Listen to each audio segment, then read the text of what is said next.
Double সেঞ্চুরিতে central জোনের বিপক্ষে লিডে আছে ইস্ট জোন। দ্বিশতকের অপেক্ষা আছে নর্থ জোনের নাইম ইসলামও। ওর দেশে পেরোনো ইনিংসে সিলেটের সাউথের বিপক্ষে বড় সংগ্রহ নর্থের। বিস্তারিত মাহদি হাসানের রিপোর্টে। ১.৫ বছর জাতীয় দলের বাইরে, ঘরোয়া ক্রিকেটেও পড়তি ফর্ম।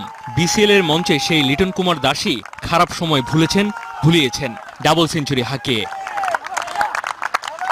ওর ডাবল টনে সেন্ট্রাল জোনের সাথে প্রথম ইনিংসে ১৪৩ রানের লিড ইস্ট জোনের। পূর্বাঞ্চলের ৩৬৭ রানের ২১৯ রান এসেছে লিটন কুমারের ব্যাট থেকে। ক্রিজে ছিলেন প্রায় ৬ ঘন্টা, বলের সাথে পাল্লা দিয়েছেন রানে। চলতি বিসিএল এর প্রথম ডাবল তো বটেই, ফার্স্ট ক্লাস ক্রিকেটে লিটন কুমারের সেরা ইনিংস। দ্বিতীয় ইনিংসে ১ উইকেটে ৬৫ রান তুলেছে মোশাররফ রুবেলের দল। সব মিলিয়ে ৭৮ রানে পিছিয়ে সেন্ট্রাল জোন। সিলেটে আগের দিনের মতো শুধু ব্যাটিং এর গল্প।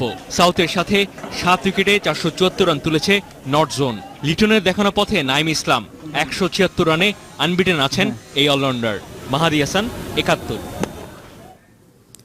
তামিম ইকবাল, সাকিব আল হাসানের পর পাকিস্তান সুপার লিগে নাম লিখিয়েছেন মাহমুদুল্লাহ রিয়াদ। পিএসএল এর দল কোয়েটা গ্ল্যাডিয়েটার্সের হয়ে খেলবেন এই অলরাউন্ডার। নিজেদের টুইটার অ্যাকাউন্টে রিয়াদকে দলে নেবার খবর কনফার্ম করেছে কোয়েটা। অস্ট্রেলিয়ান ব্যাটসম্যান ব্র্যাড হজ পারিবারিক কারণে নিজের নাম সরিয়ে নেওয়াতে সুযোগ পেয়েছেন তিনি। এবারে পাকিস্তান সুপার লিগ শুরু হবে ফেব্রুয়ারির ৯ তারিখ। যদিও শুরু থেকেই খেলতে পারবে না বাংলাদেশ জাতীয় দলের ক্রিকেটাররা। ওই সময় ভারতের বিপক্ষে টেস্ট খেলবে টাইগাররা।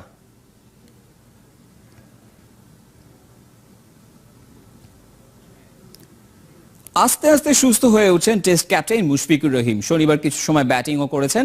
ঐতিহাসিক হায়দ্রাবাদ টেস্ট মুশফিকের সংশয় নাই বলছেন বিসিবির চিকিৎসক ডক্টর দেবাশিস চৌধুরী। বিসিবির প্রধান নির্বাহী নিজামুদ্দিন চৌধুরী সুজন জানিয়েছেন শ্রীলঙ্কা সফরের সূচি ফাইনাল হতে পারে সোমবার। শামসুল আরফিনের রিপোর্ট। ২ টেস্ট, ৩টা ওয়ানডে ও ২টা টি-20 খেলতে মার্চে শ্রীলঙ্কা সফর করার কথা টাইগারদের, কিন্তু এখনো অফিসিয়াল সূচি ঘোষণা করেনি কোনো বোর্ড। ৭ মার্চ গলে প্রথম টেস্ট দিয়ে সফর শুরু হবে বলে কিছুদিন আগে খবর প্রকাশ করেছে লঙ্কান গণমাধ্যম। তবে বিসিবি প্রধান নির্বাহী বলছেন সফর সূচি চূড়ান্ত হতে পারে ৩০ জানুয়ারি। এফটিপি কমিটমেন্টে একটা শ্রীলঙ্কা একটা ট্যুর আছে, সম্ভবত এই ট্যুরটার আইটিনারি আমরা আগামী ২-১ দিনের মধ্যে আনুষ্ঠানিকভাবে ঘোষণা করতে পারবো বলে আমরা আশা রাখি। ঐতিহাসিক ভারত সফর মিস করতে চাইছেন না টেস্ট ক্যাপ্টেন মুশফিকুর রহিম। আঙ্গুলের ব্যথা কমে আসছে বলেই শনিবার শুরু করেছেন ব্যাটিং। মিনিট ৩০ নেট প্র্যাকটিস করেছেন প্রথম দিন, তাতে তেমন কোনো সমস্যা হয়নি বলছেন ডাক্তার দেবাশিস। এইভাবে যদি ওর ইমপ্রুভমেন্ট চলতে থাকে আমি আশা করছি আগামী ২-৪ দিনের মধ্যে হয়তো পুরোপুরি ব্যাটিং শুরু করতে পারবে। আজকেটা জাস্ট বিগিনিং। একটু অনেকদিন যেহেতু খেলার বাইরে ছিল, এক ধরনের মানসিক স্বাচ্ছন্দ্যের জন্য ও ব্যাটিংটা করেছে।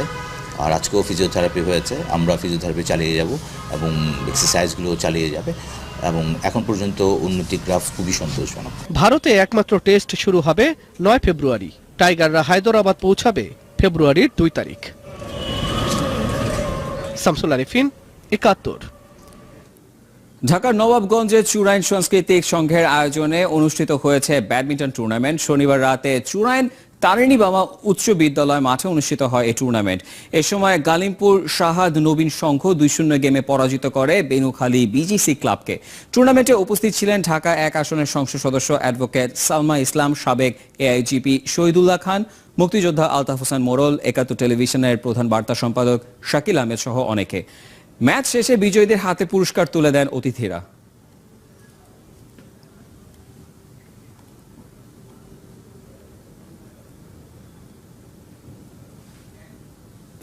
যুদ্ধ পারে না এক ক্রীড়া শিল্পীর স্বপ্ন কেড়ে নিতে। যুদ্ধ বিধ্বস্ত সিরিয়া, অথচ ইসলামিক সলিডারিটি আর্চারি টুর্নামেন্ট খেলতে ঢাকায় ওদের তীরন্দাজরা। ওই দলের খোঁজ খবর নিয়েছেন সাইফুল রূপক। এটা সিরিয়ার বাস্তব চিত্র। ধর্মের নামে অরাজকতা, প্রতিহিংসা আর যুদ্ধ। চোখের সামনে ধুলোয় মিশে যাচ্ছে একটা দেশ, নির্বাক এই পৃথিবী। ওরা পাড়ি জমাচ্ছে অন্য দেশে। মাথার উপর ছাদ নাই, নাই দুমুঠো খাওয়ার উপায়, নাই কোনো লক্ষ্য আছে বাসেল আল মাতলের। কোনো পরিস্থিতি ওকে আটকাতে পারেনি নিশানাবাজি থেকে। দেশের কথা যতই মাথা থেকে ঝেড়ে ফেলতে চান, ততই নাকি আঁকড়ে ধরে সবাই। আমরা যেখানে যাই সবাই জানতে চায় আমার দেশের পরিস্থিতি। এসব আমাকে অনেক আহত করে, এগুলো এড়িয়ে চলতে চাই। তা না হলে খেলায় মন দিতে পারি না, অনুশীলনে বাধা আসে। এভাবে চললে ভালো করার সম্ভাবনা কমে আসবে। বাংলা ট্যুরে সিরিয়ার দলে 5 সদস্য, 4 আর্চার সাথে ওস্তাদ। আসরে প্রত্যাশা মতো জ্বলে উঠতে পারছে না ওরা। দেশে অমন অস্থিরতায় খেলাটাই কি আর্চারের সংখ্যা কমছে? আগের মতো খেলোয়াড় পাওয়া যায় না সত্যি। আতঙ্ক নিয়ে অনুশীলন চালিয়ে যায় সিরিয়ান আর্চাররা। সবসময় ওদেরকে আমি টেকনিক্যালি আর মেন্টালি শক্ত রাখার চেষ্টা করি। এমন পরিস্থিতিতে ভালো খেলাটা ভীষণ চ্যালেঞ্জের। যুদ্ধ শব্দটা ওদের জন্য অনেক ভারী। যুদ্ধ শব্দটা ওদের থেকে কেড়ে নিয়েছে অনেক কিছু, কিন্তু পারেনি আত্মবিশ্বাসটা ছিনিয়ে নিতে। ওদের বিশ্বাস আবারও ফিরে পাবে নিজের দেশটাকে। সাইফুল রূপক, ৭১।